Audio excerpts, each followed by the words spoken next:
Good afternoon, everybody. Big Mike back here with you once again. Welcome back to Big Mike Talks. Yes, third video in a row this week. But I am bringing to you my end of the year awards. It has been a very, very long year.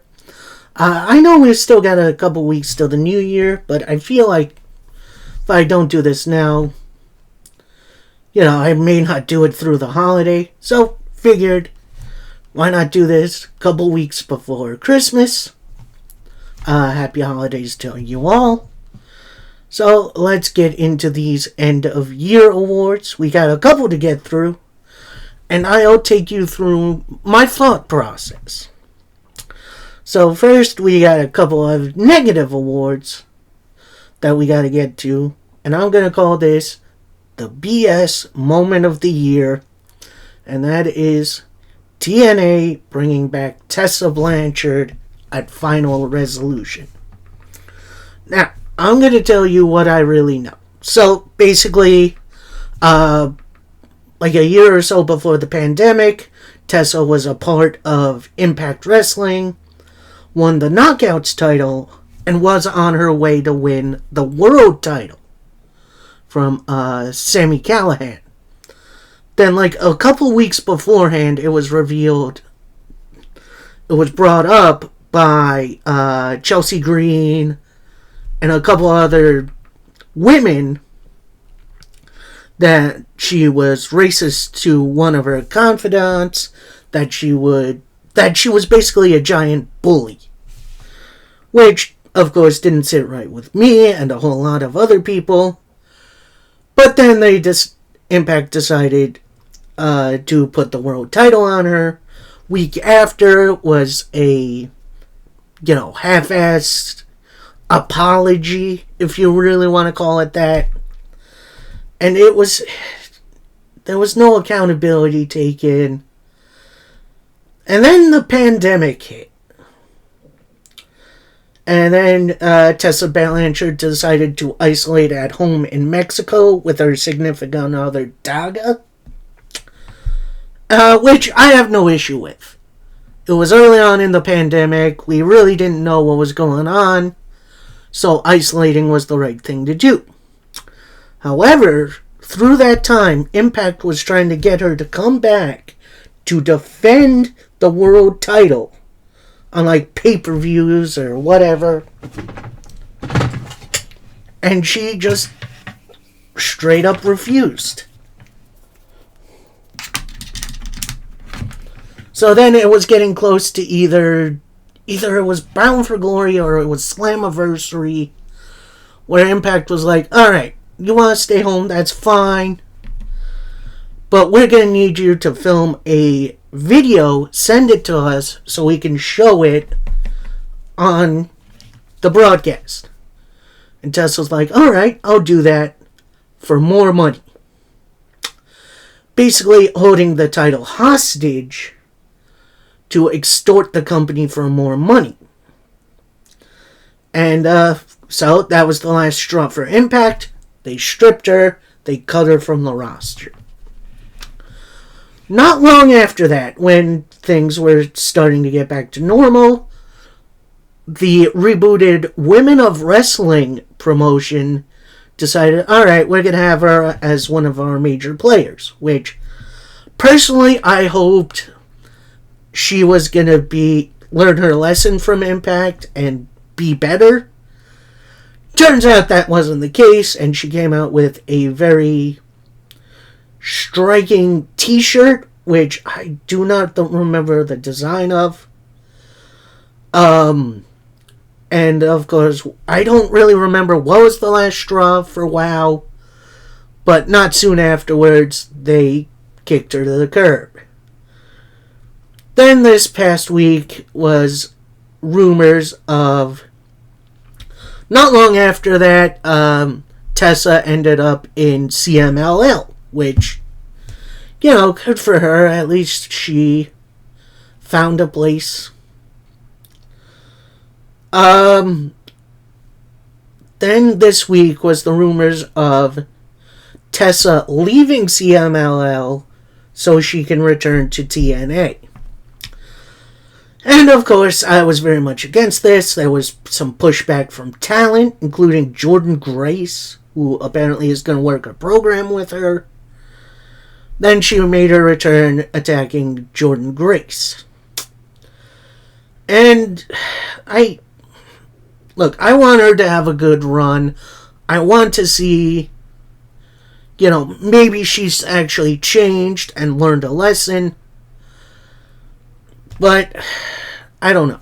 I want her to be better, but Tessa just feels to me like a time bomb, which is why I am pulling my viewership and support of TNA. So, my apologies to the rest of the talent, but I am not watching around her. So, a little bit of a serious one. This next one, not so serious. It's the worst promotion of the year, and it's MLW. Not to say they did anything super bad, but I'm going to say this. They pulled their weekly shows, Fusion, which I do understand. They're not the biggest promotion in the world, and that costs a little money. So just doing like monthly specials, I understand. But what really put them over the edge, what really ground my gears with MLW, is them bringing in pretty much old man hater of the year, Eric Bischoff, who is just, like, I get it, controversy creates cash, but Jesus Christ on a motorbike, just pick someone else. So that was more the negative side of the year. We now have more kind of positive, although this one is a little bit more neutral. It is the biggest heel turn of the year, and mine is obvious. It is the New Day turning on Big E. Now, when I heard the New Day were going to, have their 10-year anniversary, and then the lead-up was, Kofi and Woods arguing, I thought, alright, they're going to break up, they're going to turn Woods heel, team him up with someone else. It's going to be fun. And I expected the worst, and it got so bad. Like, it initially started as, how we thought. Big E comes out. He tells them, alright, I'm going to be here for you guys now. And then they just turn on him. Like, holy. Like, I felt so sad for Big E. But this was definitely something the New Day needed. And, I'm excited to see where this leads. Speaking of excited of where this leads, the OMG moment of the year, it's the Wyatt Six debut. Now, leading up to their big debut on Raw, there was, stuff on Twitch, on WWE's YouTube. It was all creepy and cryptic and interesting.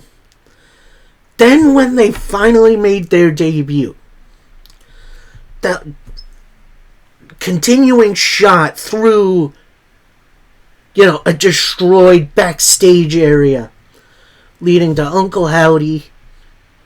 They all come out together, walk up to Bray Wyatt's old lantern. We're here. And, I've been in love with the aura from these guys since the beginning. They have been awesome. And they've been used pretty sparingly, which I appreciate way more. And that debut, just the tip of the iceberg, man. Again, I'm so excited to see what the Wyatt Six are up to in the coming weeks, months, years. It's going to be a fun one.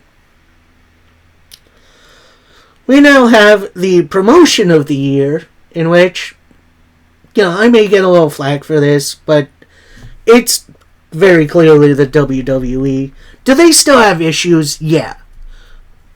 And then, of course, their legal troubles. But I can't help but be entertained by them. Not to say I'm not entertained by AEW or NWA. WWE has definitely stepped their game up lately, especially with their storyline between Cody Rhodes and Kevin Owens. It's been a really, really fun, entertaining ride, and I'm excited to see where we go from here. My show of the year for now is going a couple years in a row. It's WWE Raw, and yeah, this show has been so dang good. And now that it's, for now at least 2 hours, it has been more watchable than ever. And the characters are brilliant, the wrestling is awesome. I will say I'm a little tired of the pull-apart brawls, but, that's one little nitpick. My MVP of the year, and this one is going to surprise you. Initially, I had him as Drew McIntyre. I'm switching to Hangman Adam Page. Because, oh my god, this guy has been rolling with the punches since he got here in AEW. He had the neat breakup storyline with the rest of the Elite. And now his heel turn, especially when he burned down Swerve Strickland's childhood home. Like, this guy has been great ever since he's been here. And of course his wrestling is on point. He's one of my favorite wrestlers going, and I can't wait to see what he's got next.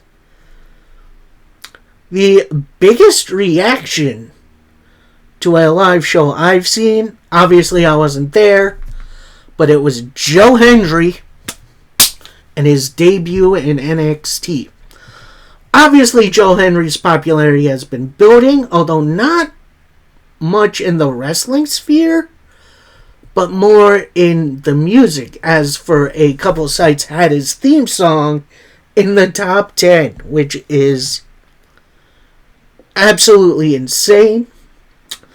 And then when he made his debut in NXT, although he's still under TNA contract at this point, so it's a rental pretty much for now. So Joe Hendry gaining in popularity. It's great to see. Next, I'm going to go for Most Improved of the Year. And this may be a little controversial, but I'm going to go Harley Cameron.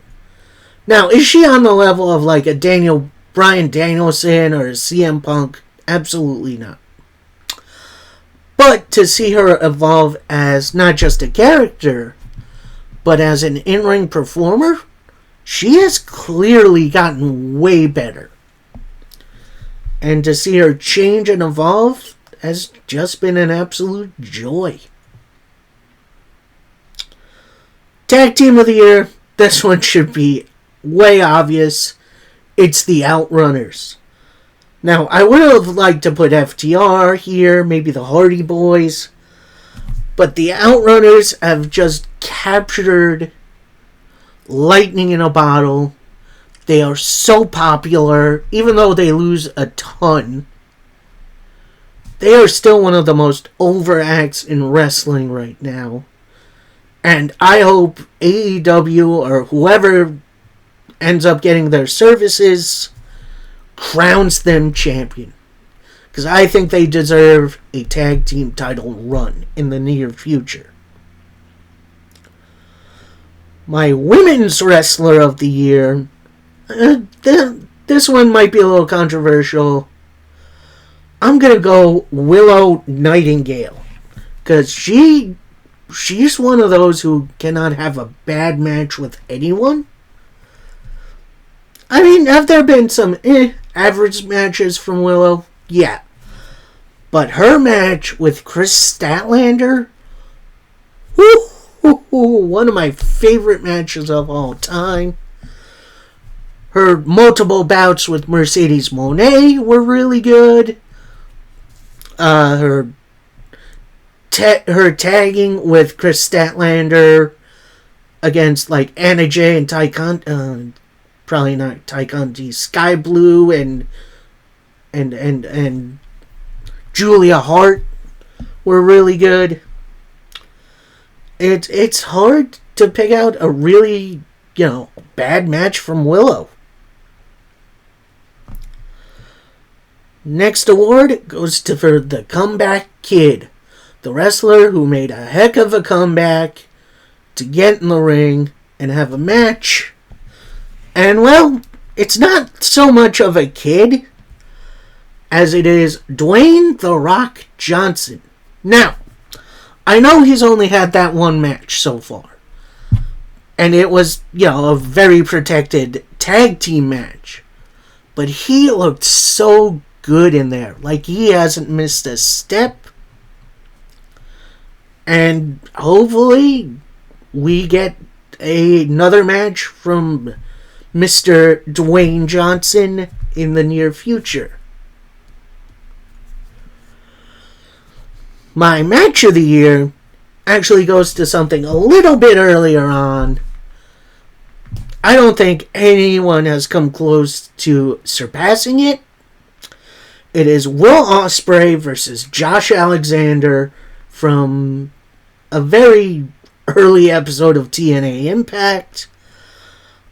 This was actually their second bout. Their first one was on pay-per-view, which was also awesome. This was the one Ospreay had before he went to AEW. Not to say he's had bad matches in AEW, but this one was just so dang good. Like, if you have TNA Plus, go back. It was like January something or other. I think it was like January 16th. Where these two guys had their match. And it was just... Not only did they do good themselves, they had nice little in-match tributes to wrestlers of old. Like Ospreay breaking out the Styles Clash. Alexander doing the Olympic Slam by Kurt Angle. It was special. And I hope more people see that. My PLE/pay-per-view of the year, it's AEW Revolution.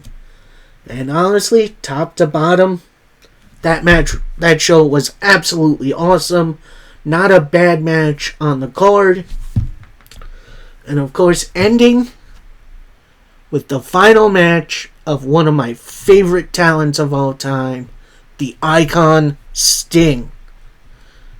And, boy, that match was something special. I do miss Sting a whole hell of a lot, but if he's saying it's time, it's time. That brings me to my final award this season, and it's for Wrestler of the Year. And it couldn't go to anyone else but not CM Punk, but his rival, Drew McIntyre. Obviously, Drew's feud with CM Punk was really darn good. Besides the whole bracelet thing, that was weird. I understand what it symbolized to Punk, but they were fighting over a bracelet.